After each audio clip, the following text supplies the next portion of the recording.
Pada tanggal 25 Agustus tahun 2008 sekitar pukul 3 pagi, petugas 911 di wilayah Effingham County, Georgia, Amerika Serikat menerima panggilan telepon yang kacau. Seorang perempuan bernama Linda Haidt yang sedang terluka parah berhasil menghubungi layanan 911 untuk meminta bantuan. Di balik setiap kejahatan, selalu ada potongan-potongan kebenaran yang menunggu untuk ditemukan. Tidak ada pelaku yang benar-benar bisa bersembunyi, dan tidak ada rahasia yang selamanya bisa dikubur. Setiap jejak, sekecil apapun, bisa menjadi kunci untuk membuka misteri. Inilah kisah kriminal nyata yang akan kita telusuri hingga kebenaran terungkap. Sebelum melanjutkan kisah ini, ada baiknya kita melihat dulu bagan orang-orang yang terlibat di dalamnya, karena nama-nama mereka agak mirip, supaya tidak menjadi rancu.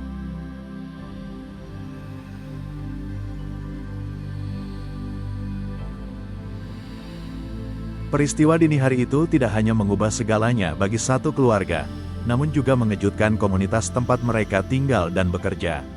Linda kehilangan suami dan anak tengahnya dengan cara ditembak. Korban yang kehilangan nyawa adalah Philip Haidt, sang ayah berusia 59 tahun dan anak tengah mereka, Carrie Haidt, laki-laki berusia 32 tahun. Sementara Linda Haidt sang ibu selamat, meski mengalami luka sangat parah. Penyelidikan di TKP menunjukkan kejanggalan seolah sudah direkayasa agar terlihat seperti perampokan, meskipun tidak ada barang yang diambil. Philip Haidt bukanlah orang sembarangan, dia cukup sukses dalam bisnis dan terkenal. Ia juga disukai dan dihormati dalam komunitas. Philip dan Linda memiliki 3 orang anak laki-laki, mereka adalah Craig, Carrie dan Chris. Dari 3 orang anak, mereka dikaruniai 7 orang cucu. Philip juga sangat mencintai keluarganya, bagi Philip keluarga adalah nomor 1. Selain itu Philip aktif dalam komunitas gereja. Semua orang kehilangan sosok pria baik ini. Rekan pebisnis menilai Philip adalah orang yang baik, cerdas dan berfokus pada masyarakat. Philip juga aktif di kamar dagang, yaitu perkumpulan para pebisnis. Meskipun tertutup, Philip sangat pintar membawa diri sehingga dia banyak disukai rekan bisnis dan teman-temannya. Tidak jauh berbeda, sang anak tengah atau korban kedua, Carrie Haidt adalah seorang suami dan ayah yang memiliki karakter dan kebiasaan yang mirip dengan ayahnya. Carrie sudah menikah dengan Robin Haidt dan memiliki 3 orang anak. Carrie sangat mencintai keluarganya. Carrie bekerja bersama ayahnya mengelola sebuah perusahaan properti di Rincon. Pembunuhan ganda ini menyebabkan keresahan besar di masyarakat. Kabar yang simpang siur semakin menambah rumor dan gosip hingga menyebar luas di wilayah tersebut. Penyelidikan segera dilakukan setelah kejadian. Sheriff wilayah Effingham, Jimmy McDuffie yang juga mengenal Philip Haidt dengan baik, memerintahkan Biro Investigasi Georgia atau Georgia Bureau of Investigation, GBI, memimpin penyelidikan. Kantor Sheriff dan GBI bekerja sepanjang waktu hingga berbulan-bulan sesudahnya. Banyak masyarakat menjadi takut dan khawatir karena penyelidikan yang panjang, namun belum juga menemukan siapa pembunuh Philip dan Carrie sehingga Sheriff dan GBI menghadapi tekanan dari masyarakat. Masyarakat menuntut Sheriff dan GBI untuk memberikan banyak informasi kepada masyarakat. Sheriff menenangkan masyarakat bahwa tidak perlu ada ketakutan karena lingkungan mereka aman. Di tahap ini sebenarnya Sheriff dan GBI sudah mengetahui bahwa tersangkanya adalah dari dalam keluarga Philip sendiri. Namun tentu saja mereka belum dapat membuka informasi kepada publik. Keluarga dan komunitas mulai curiga ketika 4 bulan setelah terjadinya peristiwa pembunuhan, Craig si sulung pindah ke rumah Robin, adik iparnya, istri mendiang Carrie. 9 bulan kemudian, akhirnya polisi menangkap Craig Haidt, anak sulung Philip, kakak dari Carrie Haidt. Melalui penyelidikan yang panjang, penyidik menemukan bukti bahwa Craig melakukan pembunuhan terhadap ayah dan adiknya.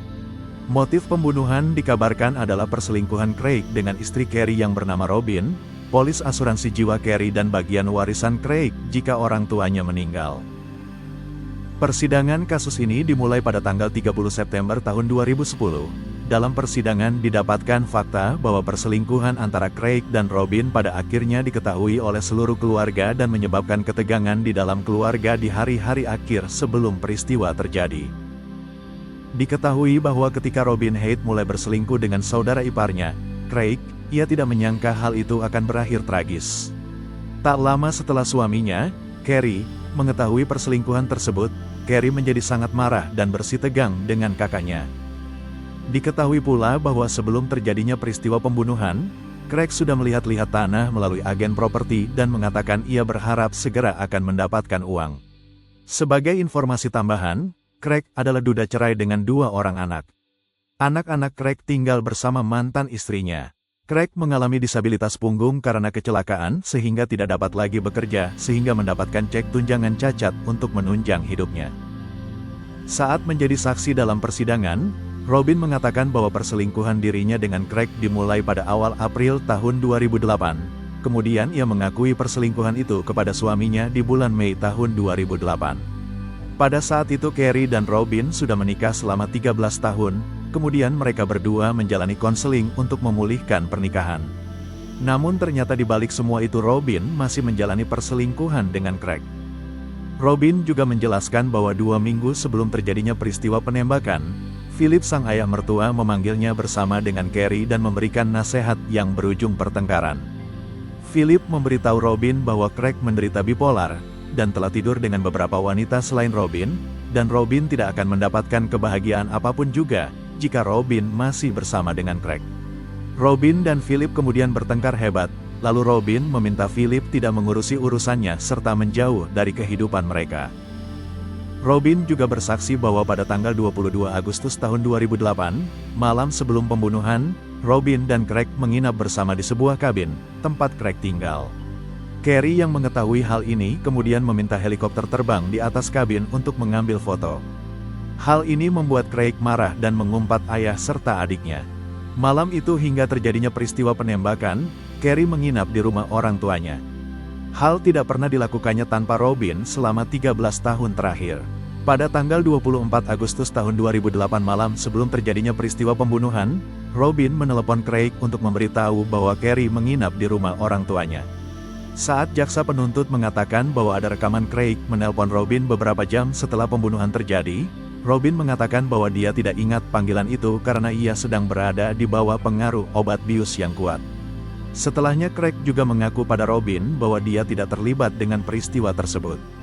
Setelah terjadinya peristiwa pembunuhan tersebut, perselingkuhan mereka sempat terhenti, namun dilanjutkan kembali pada bulan Desember tepat di hari Natal.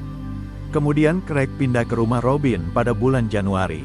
Robin mengatakan bahwa Craig selalu tidur di sofa sampai anak-anaknya tidur agar anak-anaknya tidak mengetahui perselingkuhan mereka. Anak-anak mengira bahwa pamannya tinggal di rumah mereka untuk membantu mereka setelah ayahnya meninggal.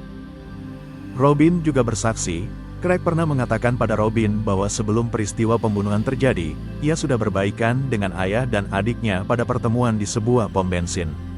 Craig mengatakan bahwa pada saat itu Carrie menepuk punggungnya dan mengatakan untuk melupakan semua kejadian. Namun Robin juga ingat, sehari sebelum kejadian Carrie mengatakan pada Robin bahwa dia masih membenci Craig. Pada hari penangkapan, Craig dan Robin sedang pindah ke Charleston. Mereka telah membeli cincin kawin dan juga melihat gaun pengantin. Saat itu keduanya tidak bekerja. Mereka hidup dari $350.000 yang diperoleh Robin dari asuransi jiwa mendiang Carrie dan dari cek tunjangan cacat bulanan Craig. Robin juga mengaku telah membayar pengacara pertama Craig. Ia bersaksi bahwa ia membayar $60.000 untuk pengacara tersebut dari uang asuransi jiwanya. Ia ditanya di mimbar apakah ia menyesal membayar pengacara tersebut, dan ia menjawab ya. Robin Haid ditanya apakah ia membantu membunuh Philip dan Carrie Haid. Ia menjawab tidak. Secara keseluruhan pada saat persidangan, Robin berdiri bersaksi melawan Craig. Sebagai penutup, Robin juga mengatakan bahwa ia menyesal telah melakukan perselingkuhan dengan Craig. Selain Robin, dalam persidangan dihadirkan juga korban selamat yaitu Linda, istri Philip sekaligus ibu dari Craig dan Carrie. Linda memberikan kesaksian bahwa pada dini hari saat terjadinya penembakan, dia sedang berada di kamar mandi yang berada di dalam kamar tidur mereka. Ketika dia mendengar suara tembakan, dia mengira itu adalah suara kilat yang sedang menyambar mesin sleep apnea milik suaminya.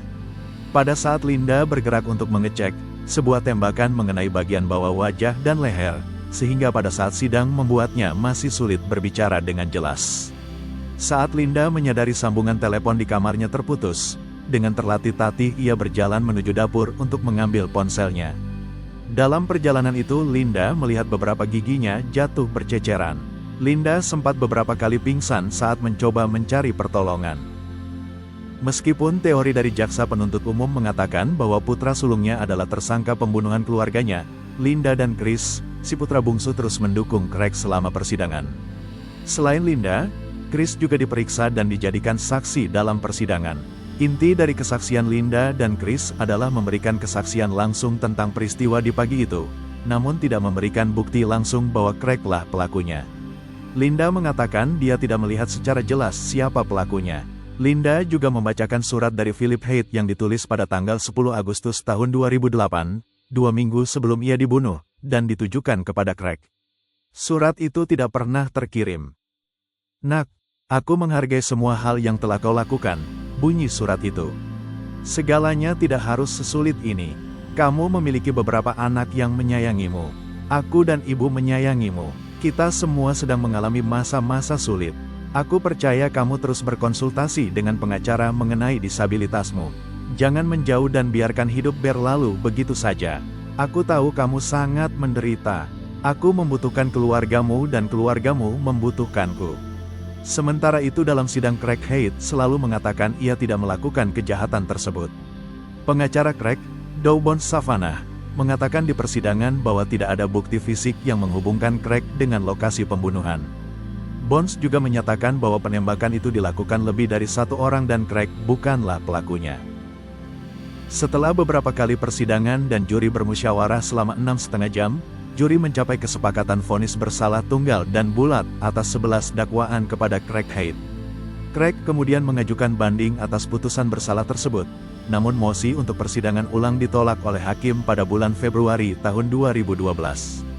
Putusan tersebut kemudian dikuatkan oleh Mahkamah Agung Georgia pada bulan Januari tahun 2013.